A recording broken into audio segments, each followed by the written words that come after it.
Hi అండి. ఎండాకాలం వస్తే చాలు మనకి ఖచ్చితంగా ఏసీలతోని అలాగే కూలర్తో ఖచ్చితంగా పని ఉంటుంది కదా. అయితే ఏం చేసిందండి, ఈ ఏసీలో ఇలా మ్యాట్స్ ఉంటాయి కదండి, వాటికి ఇంకా ఫుల్గా మట్టి అనేది పట్టేసింది అనమాట. అంటే చాలా చాలా రోజులు అవుతుంది క్లీన్ చేసేసరికి. ఇంకా ఇలా ఓపెన్ చేసేసరికి చాలా డస్ట్ అనేది ఉంది. ఇది తెలిసిన వాళ్ళకైతే ఓకే, తెలియని వాళ్ళకి కొంచెం యూజ్ అవుతుందని అని చెప్తున్నాను అనమాట. చూసారు కదా, ఇది శుభ్రంగా క్లీన్ చేసి నాకు ఎంత నీట్గా వచ్చేసిందో.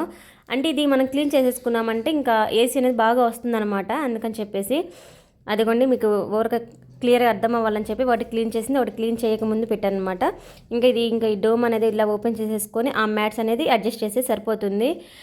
కానీ ప్రతి నెల కానీ, అంటే ఎండాకాలం వచ్చినప్పుడు ప్రతి నెల కానీ అలా 10 రోజులకు ఒకసారి కానీ అలా క్లీన్ చేసేసుకుంటా ఉంటే మనకి ఏసీ కూలింగ్ అనేది వస్తుంది. కానీ నేను ఒక్కోసారి వీలైన బట్టి క్లీన్ చేసేసుకుంటా ఉంటాను అనమాట. కానీ ఈ సంవత్సరం ఎండలేమో కానీ వానలు పడతానే ఉన్నాయన్నమాట. ఎలా అంటే భిన్నత్వంలో ఏకత్వం లాగా ఎండాకాలంలో వానాకాలం అనమాట. అని వీడియో నచ్చితే కనుక లైక్ చేయండి, ఖచ్చితంగా ఇలా ట్రై చేయండి.